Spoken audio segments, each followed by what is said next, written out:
What's going on, everyone? My name is Mark and welcome back to my channel. In this video, I'll be making the Master Sword from the Legend of Zelda game franchise.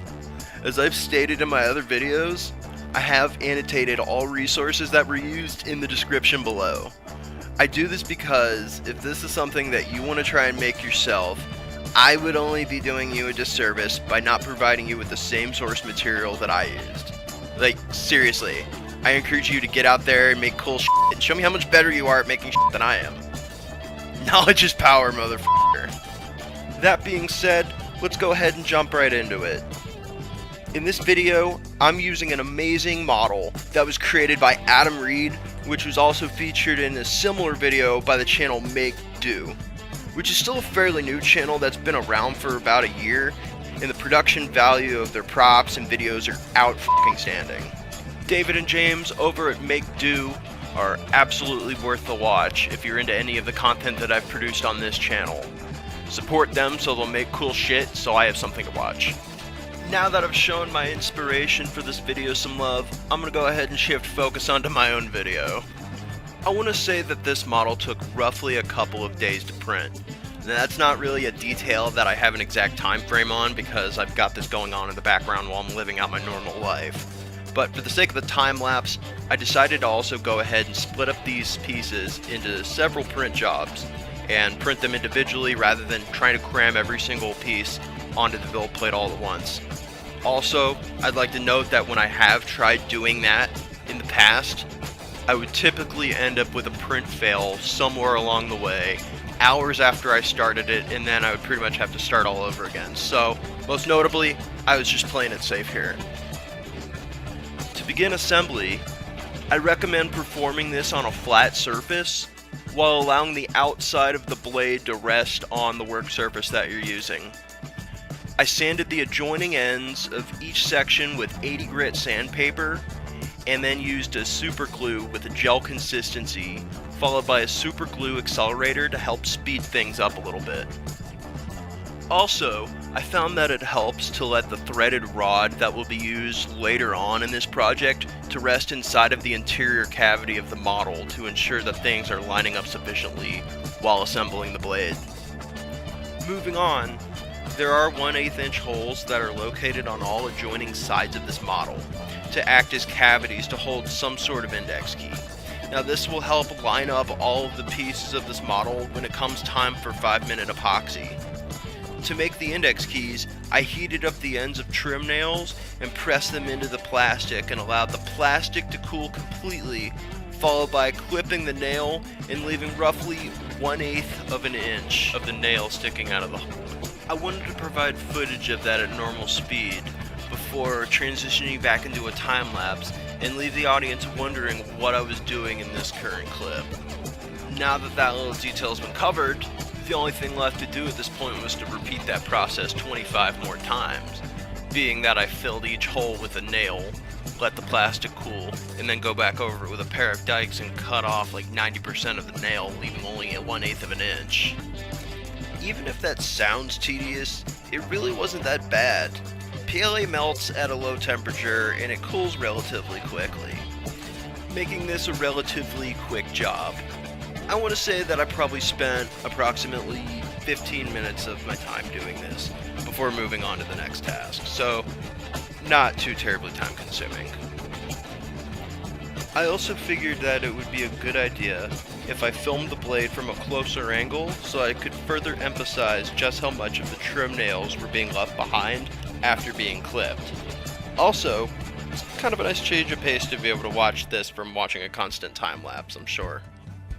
The next phase of this project involved sanding the inside halves of the blade as flat as possible and also verifying that all of the index keys matched up with their adjacent counterparts.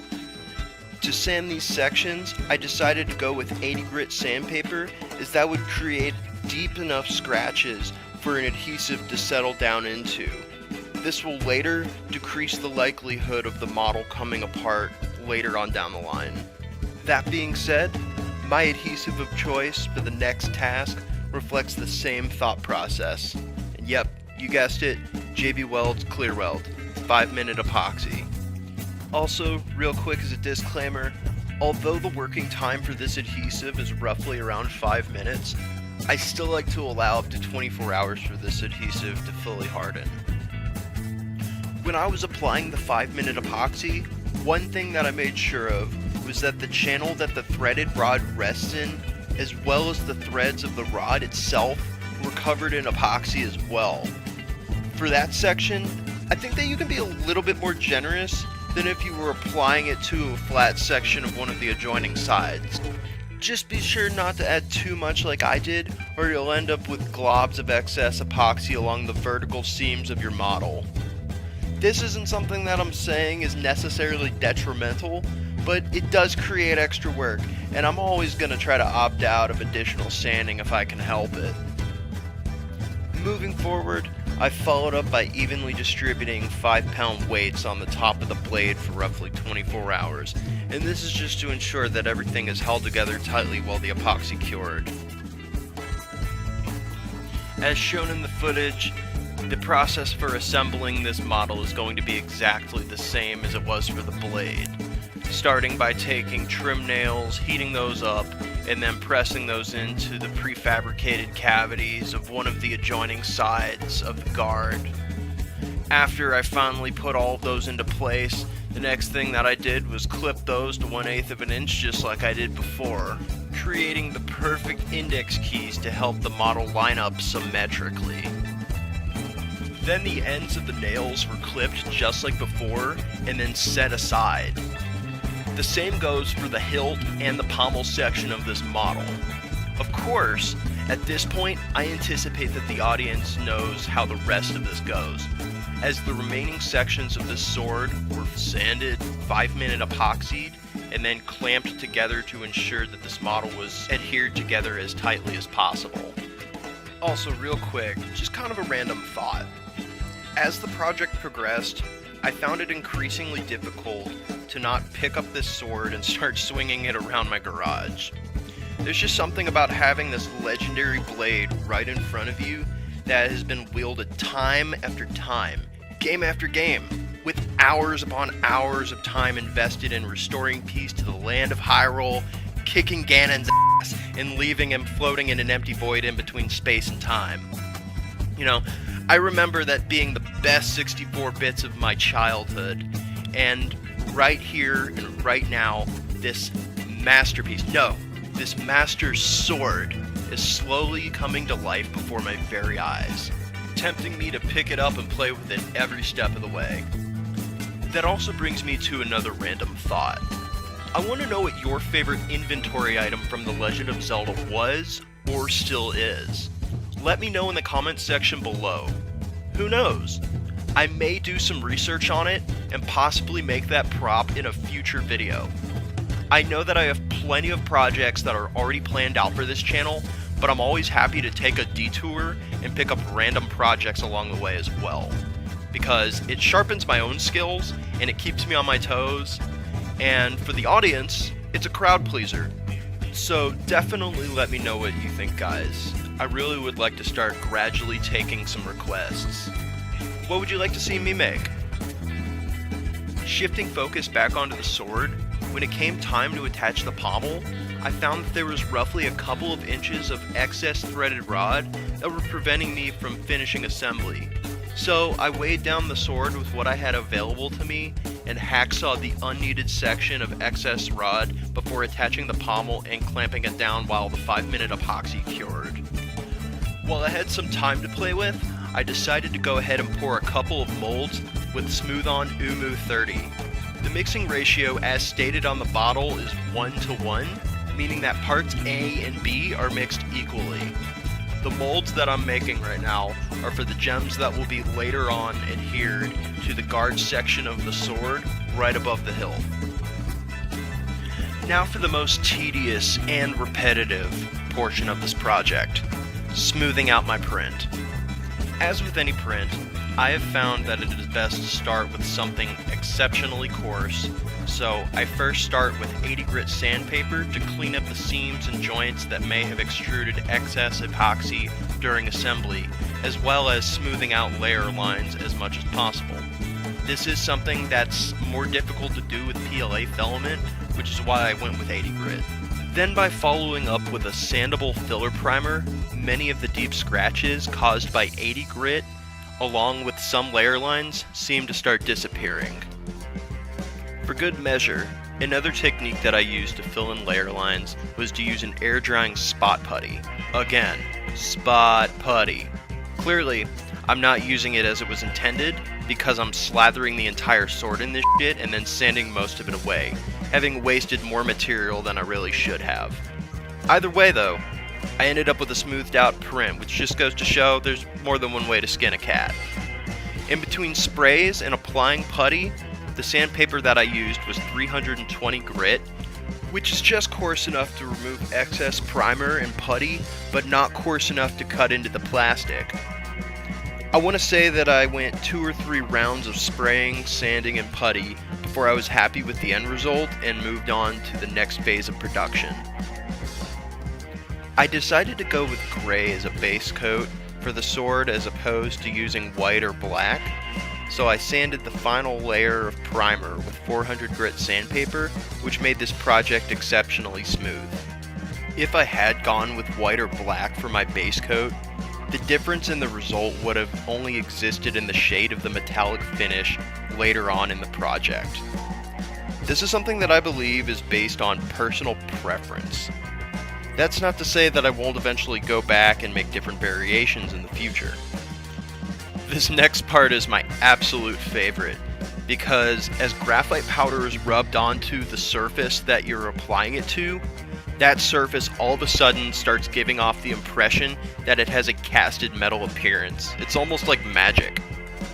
After making this transition from once utilizing metallic finish spray paint, I don't think that I'll ever go back if it's for a project like this. The results are just simply better. For that, I give credit and thanks to David and James from the channel Make Do for utilizing this technique in their Master Sword video as well. Again, I highly encourage that you guys go check out that video as well as their entire channel, as they've created a plethora of amazing content. As a fan, personally, my favorite video is their Majora's Mask video, which looks convincingly real and another Nintendo 64 staple to my childhood. Seriously, go check them out after this. Now shifting focus back on this video, the type of spray paint that I'm using is called Dupli-Color Metal Cast. The most likely place that you'll find this is in an auto parts store or online. The reason for that is simply because it's marketed primarily as a high-temp engine enamel as opposed to just regular spray paint. So it is going to be on the pricier side. I want to say that I spent roughly around $12 to $14 on this can of paint. The next step is something that isn't exactly necessary, but I preferred to do this for the sake of mess prevention. I plan on using this in the future for cosplay, and the surface of the sword that has graphite powder that isn't sprayed is unprotected. If you were to touch this surface without wearing a pair of gloves, you would end up with residual graphite on your hands. So, as a protectant, I used a high gloss spray paint to accomplish this, while retaining as much of a shiny metallic finish as possible. While allowing the clear coat to cure, I went ahead and demolded my gem molds and broke out the clear casting resin. The color that I ultimately wanted to achieve was orange. To accomplish this, a single drop of translucent red dye and roughly 5 drops of fluorescent yellow dye were used. The mixture still ended up being darker than I wanted, so I poured another cup with equal parts of A and B clear casting resin, and then gradually mixed in resin from the initial mixture until I was content with the achieved hue. If you do decide to pour resin, I do recommend sticking around and gently tapping the molds on your work surface for respectively 10 minutes. What this will achieve is the removal of air bubbles that were created when stirring the resin. You don't necessarily have to do this, but it will affect the overall clarity of your cast. After casting and demolding, the order in which these casts were sanded were 180 grit, 320 grit, 400 grit, 800 grit, 1000 grit wet sanded, 1500 grit wet sanded, and finally 2000 grit wet sanded. As repetitive as that may seem, I find it to be worth it, because if you make too dramatic of a jump from a lower to a higher grade of sandpaper, you may end up with scratches in your finish after polishing. The drill attachment that I'm using in this clip for polishing is something that I jerry-rigged together because I'm a cheap fucking asshole. But for the convenience of the audience, I did a little bit of online window shopping and found one that should be perfect for the size of the cast that we're working on. The polishing compound that I'm using is called Meguiar's Ultimate Compound. As I've stated in a previous video, this is primarily used in automotive paint applications, but it's also applicable to headlight restores as well. And headlight housings are nothing more than overly expensive pieces of casted plastic, so naturally, this compound's a good fit for the project. What I'm taping up in this clip are specific sections of the sword that have to be painted gold. The same goes for the gem guards, which the casted gems will fit into afterwards. One tip that I recommend is to take some aluminum foil and place the shiny side up, and then glue the bottom of the casted piece on top of it. This will make the gem give off a more illuminated appearance. Finally, I'm setting the gem guards into place with Loctite superglue with gel control and dispensing it sparingly to prevent any glue from seeping out from the bottom of the gem guard. The last step involves leather wrapping the hilt. The material that is being used is a green leather upholstery that I found at Jo-Ann Fabrics. I couldn't find that specific product on their website, so I tracked down something identical on Etsy and made sure to annotate this in the description below. Also, just like the gem guard, I'm setting it with Loctite superglue with gel control. And that is the final step in my process for making the Master Sword from The Legend of Zelda. Also guys, don't forget to like, subscribe, and hit that notification bell so you'll know when I release new content. I hope to see everyone next time, and thank you for watching.